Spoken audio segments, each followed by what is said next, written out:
కాశ్మీర్ నుంచి కన్యాకుమారి వరకు ఉన్న హిందువులకు ఇది ఒక ప్రత్యేకమైన పండుగ. దీన్ని గొప్ప అంకిత భావంతో నిర్వహించుకుంటూ ఉంటారు. ఈ పండుగ అమావాస్యకు ముందు రోజు, ఫాల్గుణ మాసం లేదా మాఘ మాసంలో 14వ రోజున వస్తుంది. మహాశివరాత్రి రోజు ఉదయం ఉపవాసం చేయడం వల్ల ఎంతో పవిత్రత వస్తుందని చెబుతున్నారు. అందుకే హిందువులంతా ఆ రోజు ఉపవాసం ఉండి జాగారం ఉంటారు. ఆ ఒక్క రోజు ఉపవాసం, ఫాస్టింగ్ ఉండి జాగారం చేస్తే సంవత్సరం అంతా శివుడిని ఆరాధించిన పుణ్యం దక్కుతుందని చాలా మంది ప్రజలు నమ్ముతారు. అలాగే అన్ని పాపాలకు మోక్షం లభిస్తుందని, విముక్తి కలుగుతుందని నమ్ముతారు.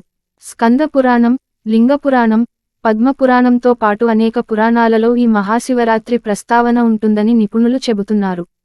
మహాశివరాత్రి రోజు ఉపవాసం ఉండేవారు కొన్ని విషయాలను ఖచ్చితంగా తెలుసుకోవాలి. ఉపవాసం ఉండడం వల్ల శరీరం మనసు శుద్ధి అవుతుంది. శరీరంలో, మనసులో ఉన్న వ్యర్థాలు, మలినాలు బయటికి వెళ్ళిపోతాయి. కొంతమంది భక్తులు పూర్తిగా ఆహారం, నీరు తాగకుండా ఉపవాసం చేస్తారు. మరికొందరు మాత్రం కొన్ని రకాల ఆహారాలను తీసుకుంటారు. అయితే ఎలాంటి ఆహారాలు మహాశివరాత్రి రోజు తినవచ్చో, ఎలాంటి ఆహారాలు తినకూడదో ఇప్పుడు తెలుసుకుందాం. ముఖ్యంగా చెప్పాలంటే కొన్ని రకాల ఆహారాలు ఉపవాసం చేసిన రోజు తినవచ్చు. అవి సగ్గుబియ్యం, మినుములు, గుమ్మడికాయ, బంగాళదుంపలు, ఫుల్ మఖానా, అరటిపండు, పెరుగు, కర్డ్ వంటివి తీసుకోవచ్చు.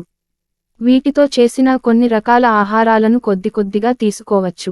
అయితే గోధుమలు, బియ్యం, కూరగాయలు, పప్పులు వంటి ఆహారాలకు మాత్రం దూరంగా ఉండాలి. అయితే ఉపవాసం చేయని వారు మహాశివరాత్రి రోజు ఖచ్చితంగా మాంసాహారము, ఉల్లిపాయలు, వెల్లుల్లి అస్సలు తీసుకోకూడదు. శివునికి నైవేద్యంగా కొన్ని రకాల ప్రసాదాలను పెట్టడం వల్ల ఎంతో మేలు జరుగుతుంది. శివయ్య మనకు విజయాన్ని, శాంతిని, ఆనందాన్ని, శ్రేయస్సును అందిస్తారు. అలాంటి శివునికి బియ్యముతో వండిన ఆహారాలు, రైస్ ఐటమ్స్, పాలు, పెరుగు వంటి వాటిని సమర్పిస్తే మంచిది. ముఖ్యంగా పాలతో చేసిన మిఠాయిలు స్వామివారికి నైవేద్యంగా సమర్పిస్తే ఎంతో పుణ్యం వస్తుందని నిపుణులు చెబుతున్నారు.